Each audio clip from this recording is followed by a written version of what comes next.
composição parlamentar está demasiado fragmentada e o ambiente político demasiado volátil para algum de nós poder dizer com mínima base de certeza que a legislatura se vai cumprir ou que vai ser interrompida. Há uma coisa que eu sei: no primeiro momento em que as oposições sintam que, concertadas, o governo cai e conseguem alterar, neste momento, o desenho parlamentar vencendo, o governo cairá. Nuno Melo, Ministro de Estado e da Defesa e Presidente do CDS, em entrevista ao Expresso. Melo já arrumou a casa no CDS, sem querer discutir estratégia para próximos atos eleitorais. Montenegro está a tentar arrumá-la no PSD. Vai a votos no sábado para a terceira recondução na liderança social-democrata, com uma moção que também não lança estratégia para eleições, mas que coloca a política de alianças em primeiro lugar, logo na introdução. Montenegro põe o PS e o Chega no mesmo saco, recusando acordos de governação, tanto com um como com o outro. Quer um Portugal maior, como colocou a título da moção, e também uma maioria maior, absoluta de preferência, como assumiu na apresentação do seu texto.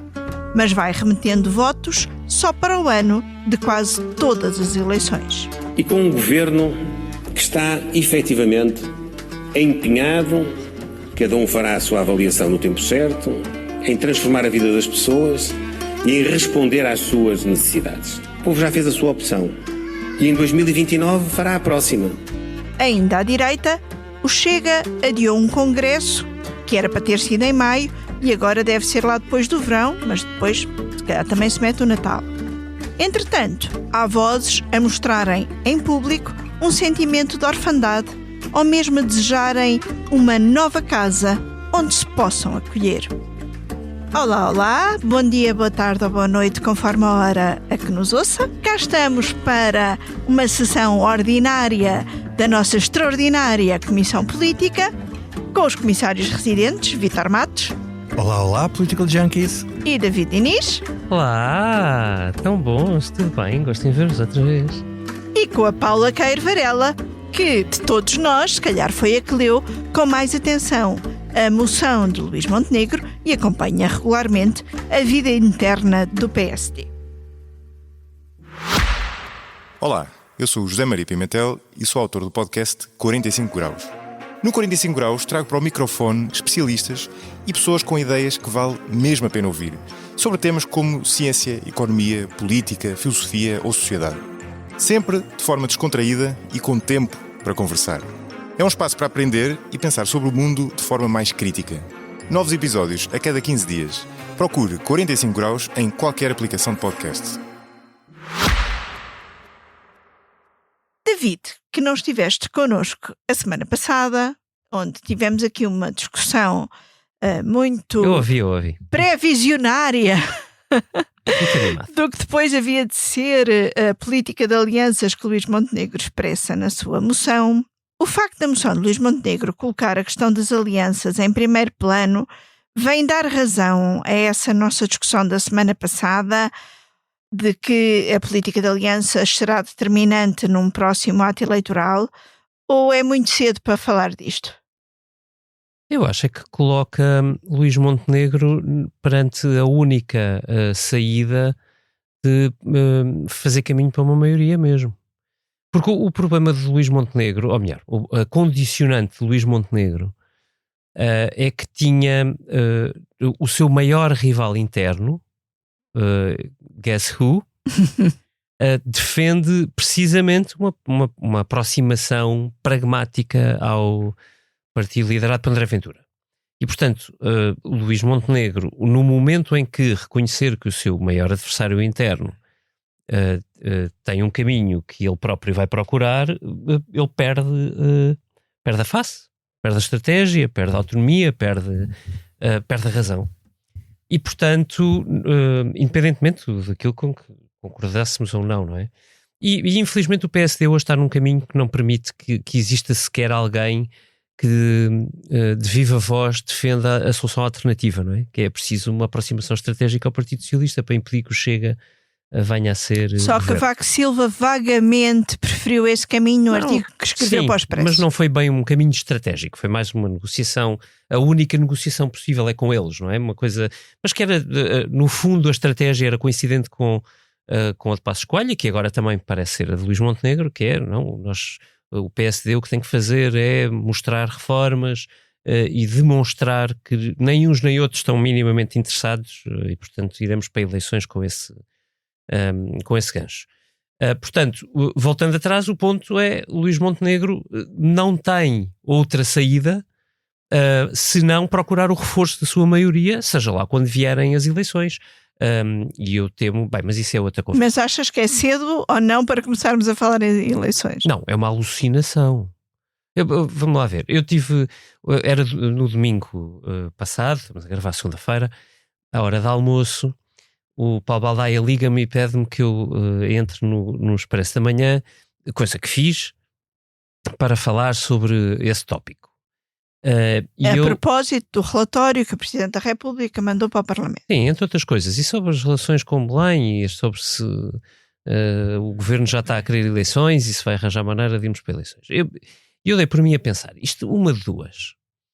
Ou o Governo, e Luís Montenegro em particular, é muito mais alucinado do que aquilo que eu imagino, ou nós, jornalistas, estamos com uma tremenda falta de assunto e temos que inventar teses sobre as coisas, porque o problema é, e eu digo isto com todo o respeito, e falei com o Paulo sobre o assunto, porque há uma coisa que é importante dizer sobre isto. É nós que já temos com falta de adrenalina. Não há um único motivo racional para que Luís Montenegro antecipe eleições antes do prazo normal, antes de 2029. Porque não há um governo na Europa que vai a eleições, sejam elas locais ou nacionais, ou o que for, ou regionais, que não dê asneira. Veja-se Espanha, veja-se Inglaterra, veja-se o que vai acontecer em França, ou o que pode vir a acontecer em França. São poucos os líderes de governo que aguentam popularidade neste momento. Mesmo Meloni está a perder popularidade. Portanto, na Hungria até o Orban foi derrubado com tudo o que ele fez antes para não ser. Portanto, os tempos são perigosos para isso. A guerra no Irão, que está longe, está resolvida, mesmo que o Sr. Trump diga que chegou a um acordo qualquer, aquilo não passa de um semi-acordo. Portanto, isto vai ter impactos. Os governos estão largamente a fingir que não vêm a caminho, já vêm, e isso só vai piorar. As taxas de juros do crédito à habitação estão a subir, o preço da alimentação está a subir, vai subir, os preços dos combustíveis estão altíssimos e fazem pronunciar verões difíceis, muito difíceis, quer para viagens de carro, quer de avião. Enfim, tudo isso, acrescendo a isso, aquilo que eu há pouco dizia, que o Luís Montenegro não tem outro caminho estratégico senão reforçar. Portanto, se ele perde força, é o fim do artista, para não dizer a morte do dito. Paula, quem é que está a alucinar? Ou não está ninguém a alucinar? E desculpa, deixa-me só acrescentar, faltava o ponto decisivo. Ele precisa de tempo para que algumas coisas tenham efeitos, e até hoje não há. Desculpa, Paula. E que estratégia é que mostra esta moção e este congresso, esta marcação? Bom, que lembro, foi convocado numa altura de grande pressão de Passos Coelho. Então, sobre a tua primeira questão, eu não acho que nós estejamos a alucinar, ou quer dizer, se estamos não é pelo menos sozinhos. Sim, acho que se há coisa que a realidade política nos tem demonstrado é que essa ideia de não há nenhum motivo para Luís Montenegro não sei o quê, esbora-se muito facilmente e torna-se outra de uma forma bastante rápida. Portanto, o facto de não haver neste instante uma capacidade de prever que haja um motivo, que haja uma necessidade, que haja uma vontade, o que seja, de prever eleições, sinceramente, acho que já não estamos aí, estamos a viver estes tempos muito acelerados e a qualquer instante tudo muda. Acho que há também, além disso, uma noção que não é alucinação nossa, que é uma realidade que se sente quando se fala com pessoas, de que o governo ainda não conseguiu, com esta atual situação política, com a atual fragmentação política, ir além da expressão da vontade de ser um partido de charneira que está entre a esquerda e a direita e que governa muito bem nestas condições. Porque para além da reforma da imigração, das 3 peças que foi capaz de aprovar com o Chega, nós não conseguimos ver outras que Luís Montenegro tenha conseguido ou esteja na iminência de conseguir fazer das reformas de que tanto fala, nem com o PS nem com o Chega. E portanto fica curto querer insistir nesta ideia de que o PSD é o partido de charneira que une, que está ao centro, que é maior e que consegue reformar nestas circunstâncias. Parece-me que sim, há sempre esta ideia dentro da cabeça dos protagonistas da maioria de que a situação não será possível de levar até ao fim da legislatura. E sobre ainda e portanto a questão é perceber quando é que é mais conveniente. Sim, acho que as circunstâncias obviamente não dependem só deles, não é? E portanto é preciso ir também levando as coisas tanto quanto possível, sem perderem isso de vista. Não creio que estejam tão distantes assim dessa ideia. Sobre a moção, não há propriamente uma novidade nesta ideia de distanciamento, não é? Do distanciamento ser igual, do lado... É exatamente aquilo de que temos vindo aqui a falar muitas vezes. Eu acho que há ali uma nuance que me surpreende, que é mais interessante, que é o facto... Eu não me lembro de Luís Montenegro ter colocado a questão antes assim, sobre não poder haver cercas sanitárias. Não me lembro de ele ter abordado a questão desta forma. E estou expectante para perceber qual é a implicação que isso vai ter, qual é a consequência então que isso vai ter. Se o país, diz ele, não pediu, os portugueses não pediram, acho que é esta a formulação que está na moção. Se os portugueses não querem cercas sanitárias, o Luís Montenegro está aqui a querer trilhar um caminhozinho um pouco diferente para crescer para outra direção e alterar a sua visão e a sua posição sobre este tema até agora. Se houver eleições, quando houver, mesmo que sejam num momento normal, vamos dizer, e houver um bloqueio, o PS ganha, mas o PSD e o Chega têm maioria. Ora, aí está. Vamos mudar de estratégia? É este o caminho que Luís Montenegro está a começar a fazer? Perguntas. Pronto, esse caminho teria uma incoerência que é Luís Montenegro sempre tem dito que só governa ganhando.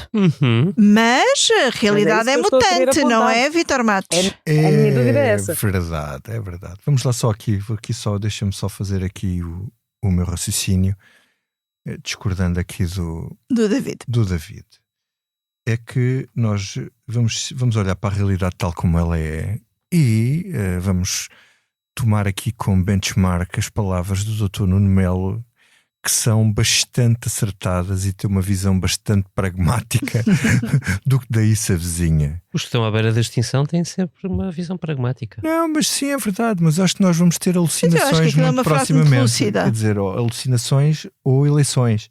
Como tu lhe chamaste, acho que essa alucinação não está tão longe porque as circunstâncias...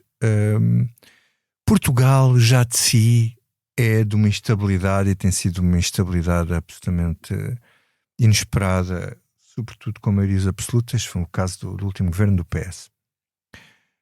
E numa situação tão frágil como esta, de um governo minoritário a tentar governar como se fosse um governo maioritário, com o PS a subir nas sondagens, vamos ver se esta semana sabemos mais qualquer coisa sobre isso. Podemos anunciar que o Expresso traz uma sondagem na sexta-feira, não podemos, David? Podemos. Então pronto, fica aqui o anúncio de que esta sexta-feira vamos ter uma ideia mais clara logo quinta-feira à noite mesmo. Quinta-feira à noite, sobre o peso relativo nas intenções de voto de cada partido. Com uma legislação, as reformas de Luís Montenegro não vão passar. A reforma laboral é muito difícil que passe. A lei de bases da saúde que está aí para vir, não sei, só se for com o Chega, porque o PS jamais aprovará a reversão da sua reforma. E a questão que eu coloquei, que nós colocávamos também no Mel na nossa entrevista, era: mas quer dizer, o que é que o governo, ele diz que o governo quer mudar a vida das pessoas, objetivamente, mas o que é que o governo fez para mudar a vida das pessoas? Bem. O que é que mudou na vida das pessoas? Neste momento, aquilo que sabemos que mudou nas nossas vidas é tudo mais caro. A habitação, que é fundamental, o que é que mudou? O que é que se alterou? Zero. O SNS, a saúde está melhor? Não. Portanto, naquilo que são os fatores essenciais, as pessoas não sentem melhorias na sua vida. E, portanto, se for por o lado de votar com o bolso, o governo não há assim grande ideia de que isso vai arrastar muito eleitorado.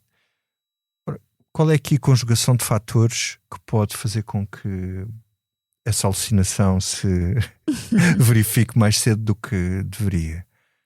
É se o PS cheirar que vai ganhar, é se o Chega cheirar que também vai ganhar com o facto de haver eleições, mesmo que baixe de votação. Atenção, no caso do Chega, ganhar pode ser baixar de votação e ter uma palavra a dizer no governo. São coisas que... Pode ser uma coisa ainda mais polarizada. Sim. Eu vou evitar interromper-te, Vítor Matos. Então, mas pensa aí, junta tudo e depois vem para cima com a coisa. E o facto de Luís Montenegro ter colocado isto na moção é muito interessante. Que ele distingue cercas sanitárias de linhas vermelhas, o que é uma coisa muito esquisita, não é? Deixa de haver cercas sanitárias, portanto pode negociar com toda a gente.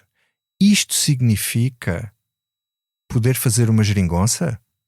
Ou seja, formar governo com suporte parlamentar do Chega, por exemplo, sem o chamar para o governo, porque o não é não, se as pessoas tenham em concreto, a declaração do não é não é feita para a formação do governo, para entrar no governo.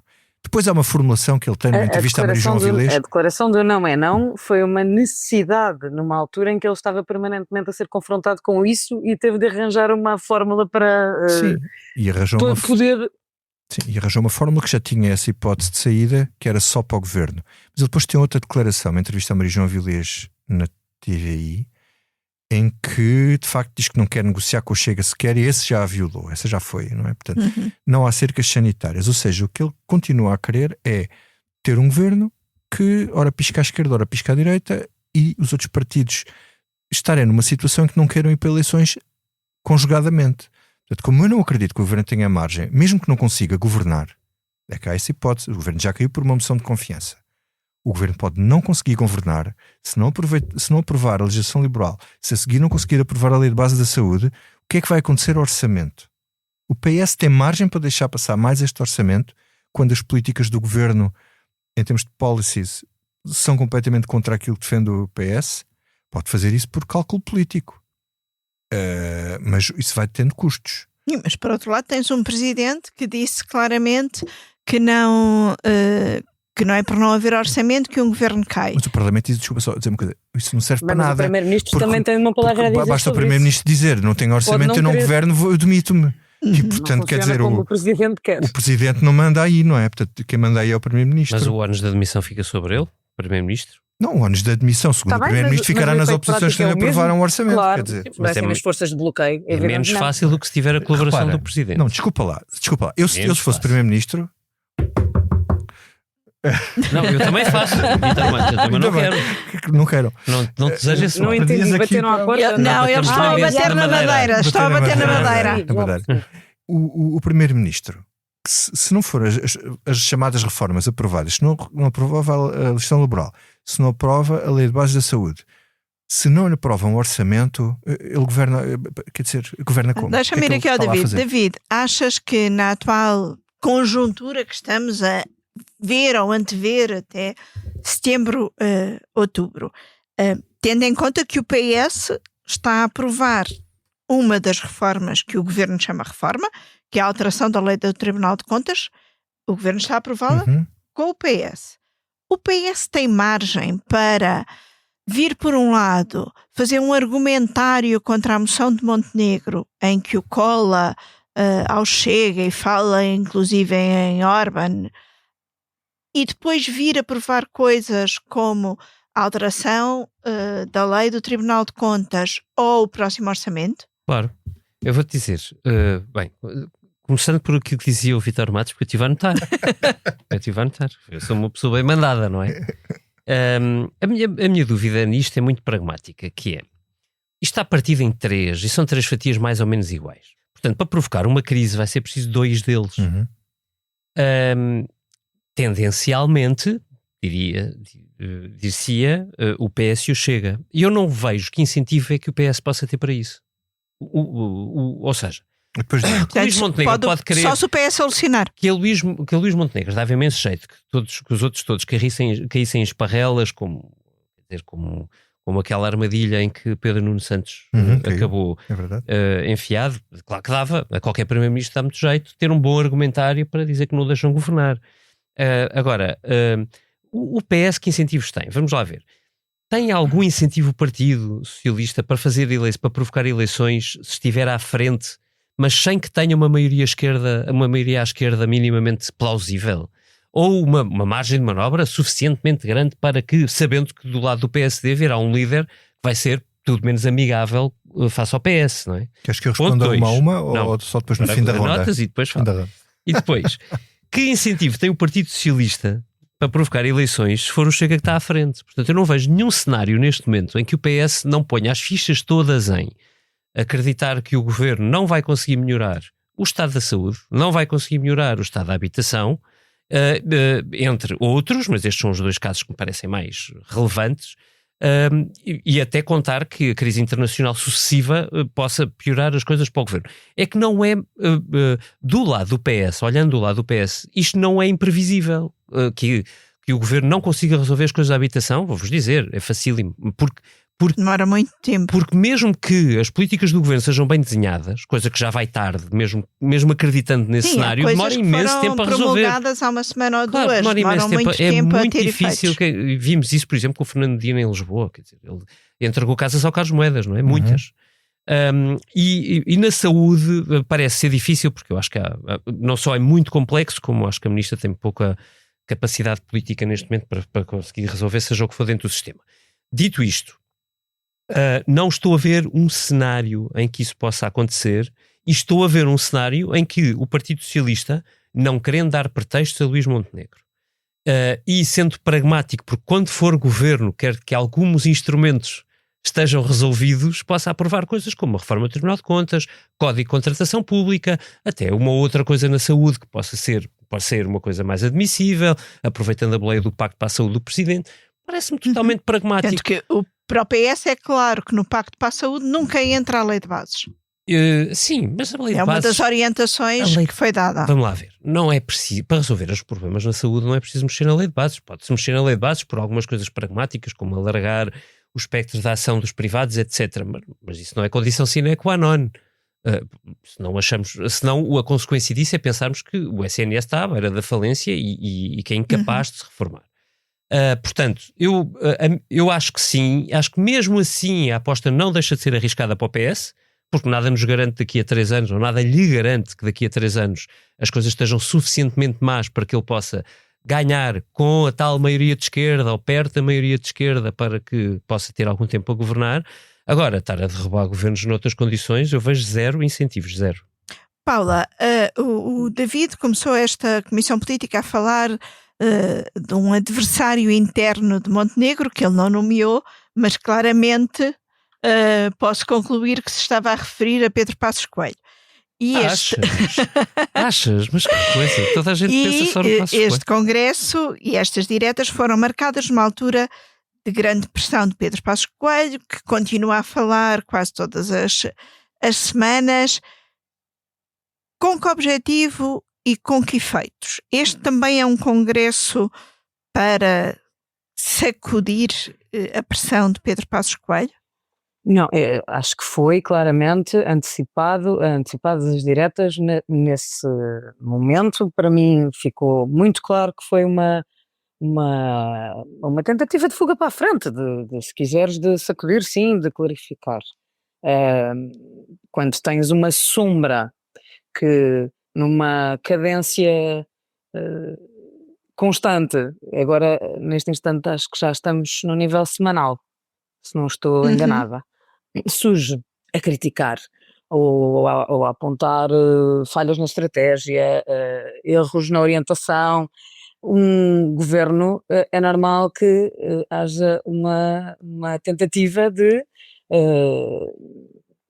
clarificar então o cenário. Esta pessoa vem para quê? Qual é o objetivo? E eu, como já disse várias vezes, e já escrevi também, não creio que Pedro Passos Coelho esteja aqui e estivesse aqui para vir disputar a liderança a Luís Montenegro. Que ele se constitui neste instante como a reserva mais evidente dentro do PSD, quer dizer, a gente não fala de outro, não é? Não falamos de outra alternativa, o que também não deixa de ser curioso. Não surge Não outra... há uma oposição interna declarada. Não há uma oposição interna declarada, a não ser esta. É esta que é percepcionada como tal, pelo menos.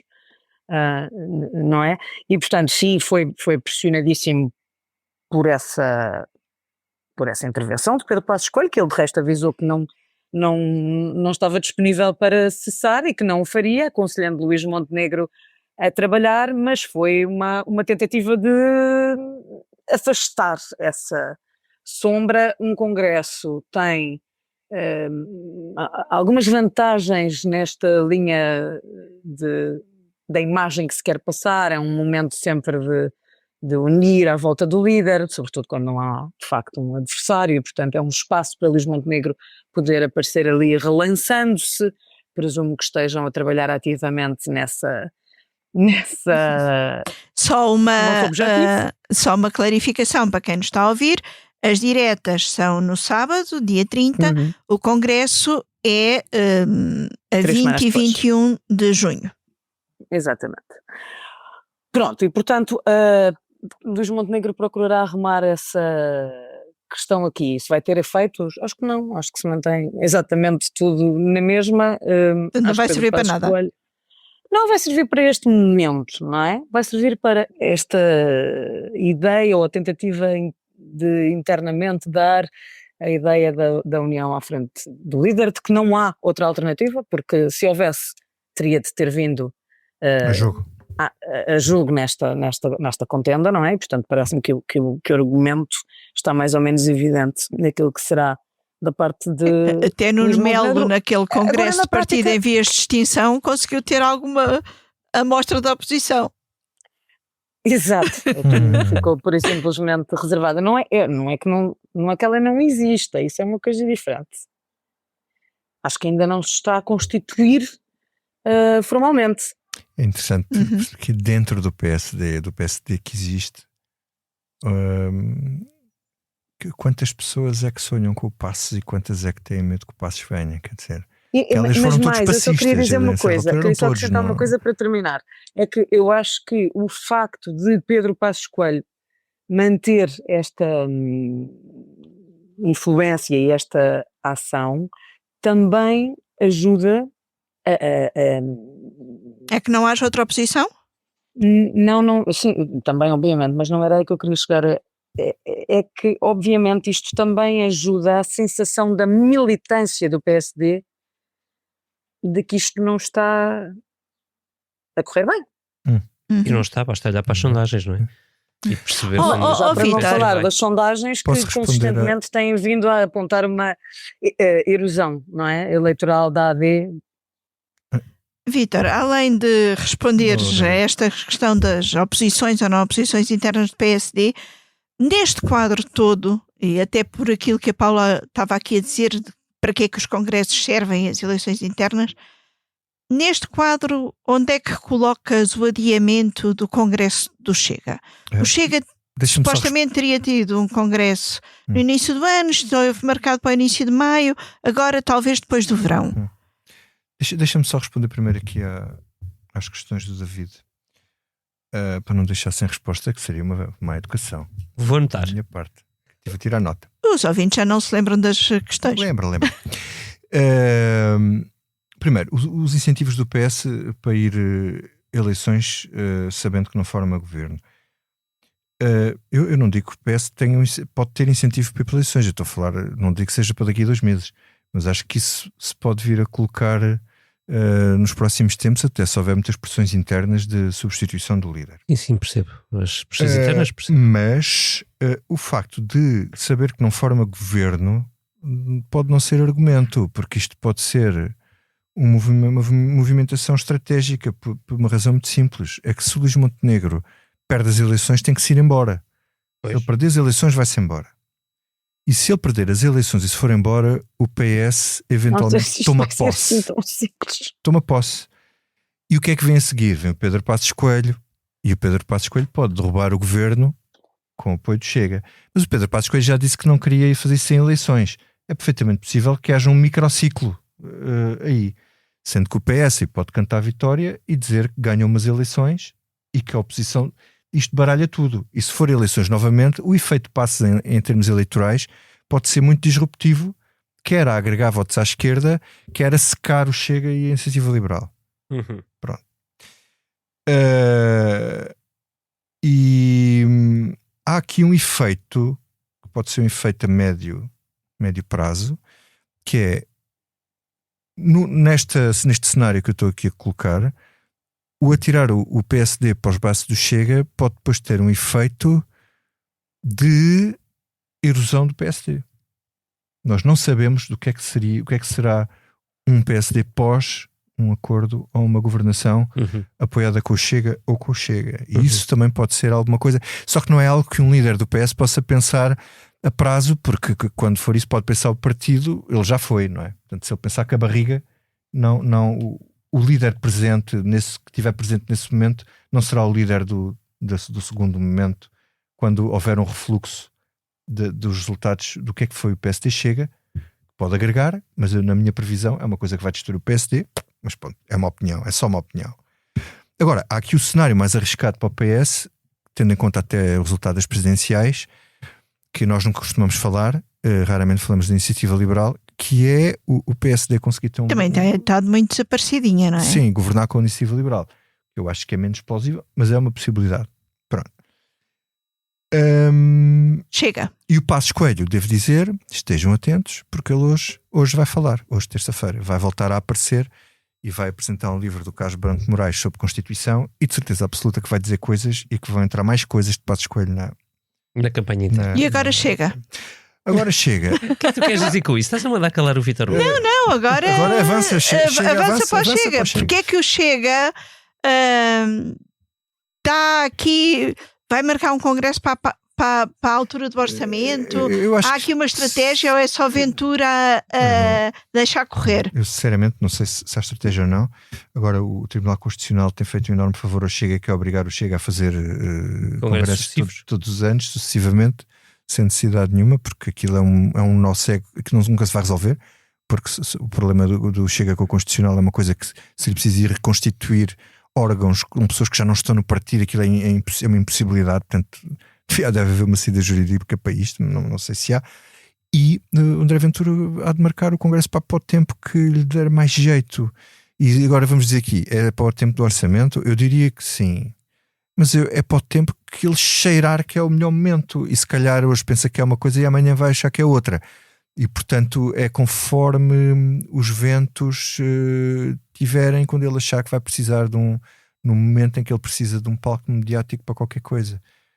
E acho que é isso que vai acontecer. E David, nós esta segunda-feira um texto da Margarida Coutinho juntava vários artigos de opinião de uma espécie de órfãos da direita que até falam num novo partido.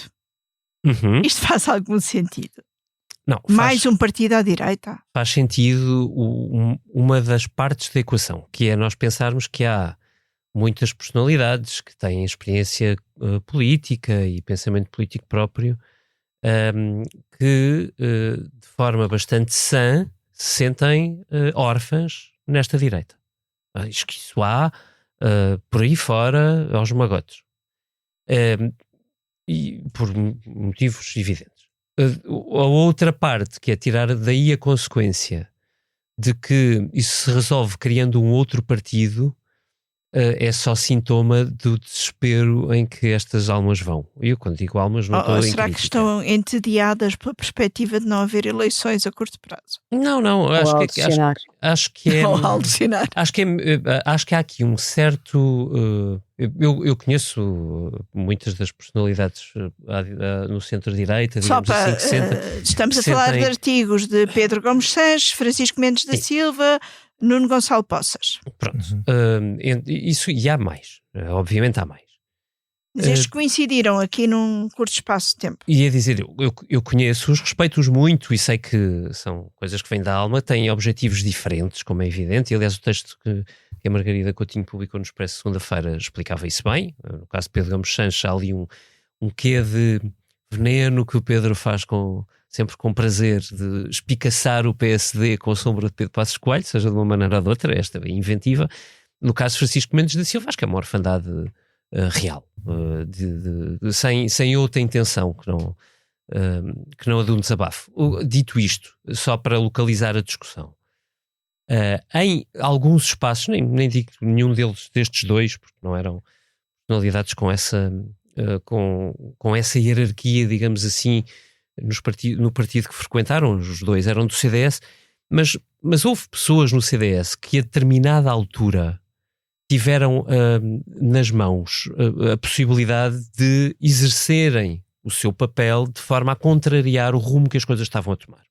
E algumas dessas personalidades decidiram não o fazer. Uma delas foi o Adolfo Mesquita Nunes, com quem também partilhei várias conversas sobre o assunto. Sim, que entretanto agora até escreveu um dos capítulos da moção de Nuno Melo. Pronto. E houve personalidades que podiam ter contribuído para, e que sentiram que não era o seu momento, não era a sua altura, portanto é tudo muito, muito lógico, mas a verdade é que isto que estas pessoas agora sentem reflete muito da frustração ou se quiseres da incapacidade de mudar as coisas por dentro, porque o CDS ainda existe, entregaram-no ao Nuno Melo e pronto, e é o CDS que existe. O PSD ainda existe, pouco mais ou menos também, e entregaram o partido ao Luís Montenegro. Portanto, os partidos que existem, e ao Hugo Soares, os dois partidos que existem, que estão no governo, são um reflexo. Ainda tens a Iniciativa Liberal e o Chega. São um reflexo de quem ganhou. É preciso não se reverem nada disto. Sim, mas estes dois em particular não se revêem de todo no Chega e também não se revêem particularmente na IEL, e eu percebo porquê, porque é um partido que...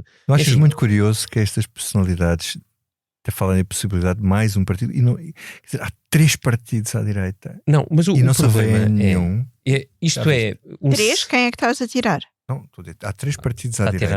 Está a tirar o CDS. 4 partidos à direita, estou a tirar o CDS. Está dentro do outro. Como é que se faz isto? Está dentro, Shame on me. Shame. Então, mas e não se revê nenhum? Isto é aquela coisa da direita. E a direita tem 2/3 do Parlamento. A questão é, e qual é o espaço do Parlamento? Que espaço é que existe para mais partidos à direita? Eu vou, só para concluir isto, eu votei várias vezes à direita na minha vida e eu olho para os 3 partidos e não me revejei nada daquilo. Não é muito difícil de uma pessoa se localizar. 4 partidos. Coisa diferente é haver espaço para outros. Esse é outro ponto, que é, isto reflete não só os líderes foram eleitos, mas a incapacidade daqueles que estiveram por lá e que podiam ter feito alguma coisa e não fizeram. É perfeitamente plausível o cenário de haver pessoas que se mobilizam dentro de um destes partidos e digam, nós achamos que o rumo é outro. E que há muitas pessoas órfãs como nós e que nos sentimos capazes de personalizar um movimento alternativo. Quer dizer, há 4 partidos para isso. Quer dizer, o CDS já não tem dimensão para tal coisa, mas os outros 2, o PSD e a IEL, são partidos, quer dizer, ainda vivos e que existem e podem corporizar ideias diferentes. Os partidos em Portugal não eram partidos de nicho. E nós não é irreversível o caminho de ir partindo do espectro político em pequenos partidos. Estão a ficar mais pequenos, pois estão. Mas se o ponto for este, o PSD também. Um médio partido, o PS agora é um médio partido também. São médios partidos. São 3 médios partidos. Neste momento é basicamente. E essa ideia maluca que se fala do Pedro Nuno Santos fazer um PS2. É outra loucura. Loucura. Seria a loucura completa. Acabava com transformar essa o sistema é a verdadeira alucinação. Isto é tudo uma alucinação. Transformar- Nós vivemos dentro de uma alucinação. Vamos lá. É verdade. Se é claro, se nós aqui há 2 anos ou 3 disséssemos que estávamos aqui, íamos todos presos com coisas, camisas de Há um forças. pequeno ponto que é importante sublinhar, só para perceberem a minha conclusão disto tudo. Não é que seja impossível gerir um sistema partidário com uma multiplicação de partidos. É Claro. possível e existe em alguns países isso. O que não acontece é com a cultura política que temos em Portugal. E a cultura política, infelizmente, não vai mudar. Portanto, pensar que nós transformamos o sistema político português no sueco com a mesma cultura política que temos é suicídio. Uhum. Paula, estavas a questionar se havia espaço político, claramente achando que não existe. E existe espaço político no PSD para alargar? Pois não sei, deste PSD, desta atual direção, Deste desta PSD. atual liderança, é outra dúvida que me assiste, como diz o outro. Porque tenho dificuldades em perceber aquilo que eu vejo que é uma dualidade no discurso de Luís Montenegro, que tão depressa insiste que estão a fazer reformas estruturais, que é isso que o PSD está a fazer, que a AD está a fazer, que o governo está a fazer, são reformas estruturais, E oportunidades Como- históricas? como depois entra por outra linha de argumentação, que para mim é incompatível, que é precisamos de ter mais força porque não conseguimos fazer, não conseguimos governar com esta situação e, portanto, que é o caminho para a maioria absoluta, não é? Mas então, Isso é que me então vai parece ter que é de alucinar. escolher, É justamente, uma ele vai ter de alucinação escolher completa, não há? as não há- duas ao mesmo tempo. Eu não sou capaz, não é que eu não seja capaz, é que não são de facto viáveis. Portanto, terá de escolher qual é a sua formulação para se apresentar ao país e apresentar ao país aqueles que são os resultados da sua governação, como ele diz no final da legislatura, quando os portugueses fizeram o seu julgamento. Porque o governo ou está a conseguir muito bem, e tudo isto são reformas estruturais, e nós é que somos todos tolos, e não chamamos a isto aquilo que as coisas são, não reconhecemos o trabalho do governo, ou então há uma incapacidade de aprovar reformas porque não tem a força suficiente e precisa de mais força e precisa de uma maioria absoluta. E tu achas que é uma resolver essa alucinação dicotomia. absoluta, uma maioria absoluta? Não, acho que é uma alucinação o PSD estar a pensar que pode, numas circunstâncias, por exemplo, de hoje ou deste ano, não é? Achar que no acidente dizer, de mas haver as eleições circunstâncias não são pudesse desse quer ano, não é? crescer, quanto mais ter maioria absoluta. Não há nenhuma sondagem que indique o governo a crescer ou a melhorar a Não, popularidade. pelo contrário. É tudo ao pelo contrário. E o próprio Luís Montenegro se coloca nesta lógica dos três blocos, não é? Sim, e Ele depois no assume meio esta dos... lógica dos Põe-se no- três porque blocos quer conquistar, na quer ficar sua com o noção. centro, quer ficar com o centro. Mas acho que o povo já não está a pensar assim. Isto já não está a olhar as pessoas, os critérios hoje são coisas um bocadinho diferentes. E, portanto, eu queria só dizer que não acho que voltando atrás, o espaço para nós partidos à direita, eu sinceramente não vejo onde é que possa existir. Não quer dizer que eu acho que esse descontentamento ou essa sensação de orfandade, como tu lhe chamavas, seja uma coisa exclusiva destas elites que refletiram e pensaram e escreveram e produziram sobre este tema. Sentes isso no povo vejo laranja? isto Sentes isso? Sim, é isso mesmo que eu quero que dizer. Ou interessante. seja, não vejo apenas este descontentamento nas elites, não acho que seja sequer um reflexo, acho que é uma coisa generalizada. Que interessante. E na próxima semana cá estaremos para ver o que é que a nossa sondagem nos diz sobre esse descontentamento. Não posso fazer uma nota sobre o que fazer Portugal maior? Ai, podes! É verdade. Eu tinha aqui... sim, Vítor Matos. Fazer Luís Montenegro quer fazer Portugal maior. Quer fazer Isto é Cavaco ou é Trump? Olha, eu digo-te uma coisa, eu ouvi aquele nome do programa que não podemos dizer e achei muita graça, porque o Ricardo Araújo Pereira questionou se ele queria ir, sei lá, conquistar Olivença, sei lá, Marrocos e fazer Portugal maior. Não, quer dizer, eu acho que ir buscar estas inspirações de forma subliminar, fazer uma coisa que é tipo trompe-l'œil, não é? Se a gente perguntar a Luís Montenegro ou Soares disse, então, mas porque é que vão fazer Portugal maior? Isto é uma inspiração do Make America Great Again, acham que isto funciona e vamos, não, isto é uma coisa inspirada no professor Cavaco, De 2006. que era, o slogan era Portugal Maior. A verdade é que temos que olhar, ninguém sabe, ninguém se lembra desse contexto sem sermos nós, políticos junkies e maluquinhos que acompanham isto. O povo não sabe. Fazer Portugal Maior é uma colagem, é um pastiche do trumpismo. Nós já sabíamos que o Hugo Soares estava entre a Kamala e o Trump, não sabia muito bem. Não estava entre, tinha muita dificuldade em escolher. Dificuldade em escolher. Pronto, agora já escolheu. Só falta pôr outra vez. Não é? Portanto, mas o outra vez. Uma coisa de cada vez. Primeiro fazer maior, depois fazer maior outra vez. Outra vez. Exatamente.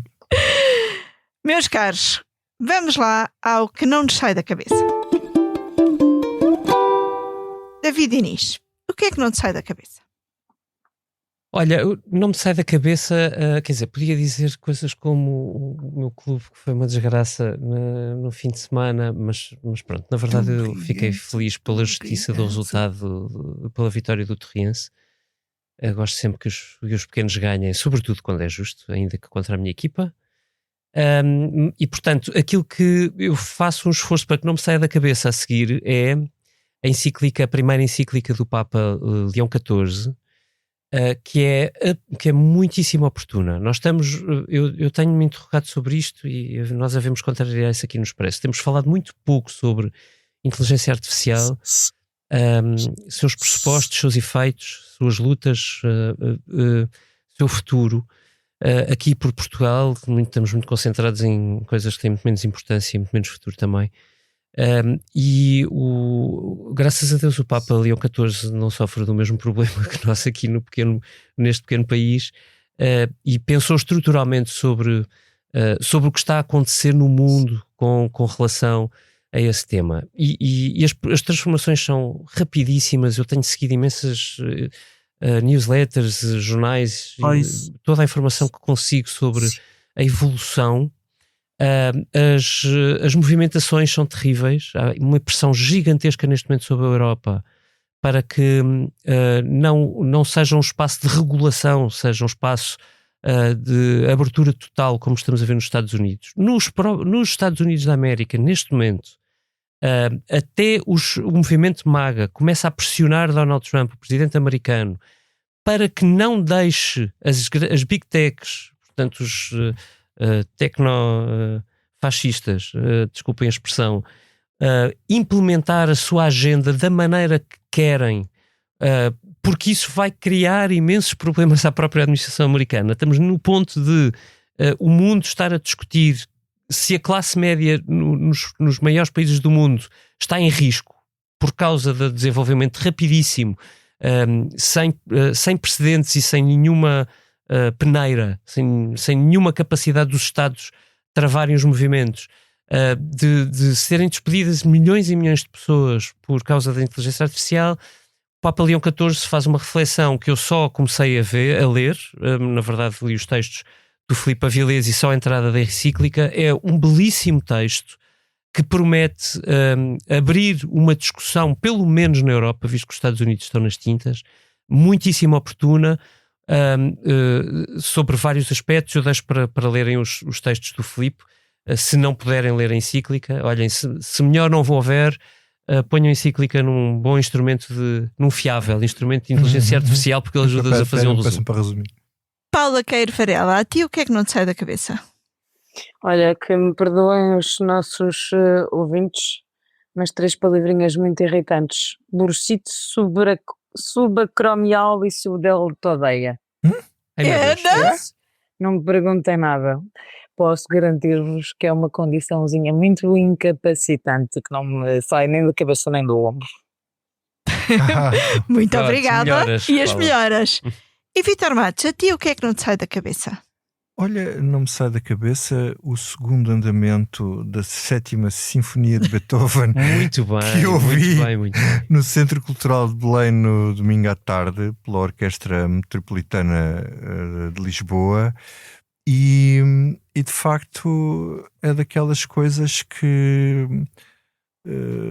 tu ouves ao vivo e aquilo é absolutamente incrível. E quando eu digo que não me sai da cabeça, não é porque ando a pensar nisso, é porque aquela melodia continua a ressoar-me na cabeça e cá dentro. Antes uma melodia. Sim, antes uma melodia. Olhem, a mim não me sai da cabeça pastéis de feijão. Pastéis de feijão. Que, caso não saibam, é o doce típico de Torres Vedras. Não me sai da cabeça, porque o que verdadeiramente não me sai da cabeça hoje é que faz hoje 13 anos que o meu pai morreu e eu tenho imensas saudades dele. E foi ele que me ensinou a gostar de pastéis de feijão, a ir a Torres Vedras às compras e comprar sempre pastéis de feijão. E sendo ele um ferrenho benfiquista, estaria hoje muito satisfeito com a vitória do Torriense.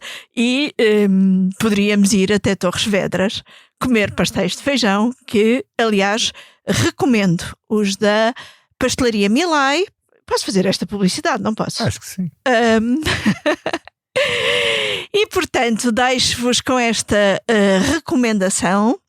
E deixo-vos também com o hino do Torriense no fim desta comissão política, gravada na tarde de segunda-feira, 25 de maio de 2026, com os cuidados sonoros do Tomás Delfim e da Salomé Rita, com a ilustração do Carlos Paes e depois de uma vitória histórica de um clube da Segunda Liga na Taça de Portugal.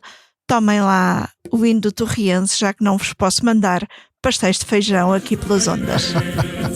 Na grandeza, na beleza, Torriense, és tu quem vence. Olá, eu sou o José Maria Pimentel e sou autor do podcast 45 Graus. No 45 Graus trago para o microfone especialistas e pessoas com ideias que vale mesmo a pena ouvir, sobre temas como ciência, economia, política, filosofia ou sociedade. Sempre de forma descontraída e com tempo para conversar. É um espaço para aprender e pensar sobre o mundo de forma mais crítica. Novos episódios a cada 15 dias. Procure 45 Graus em qualquer aplicação de podcast.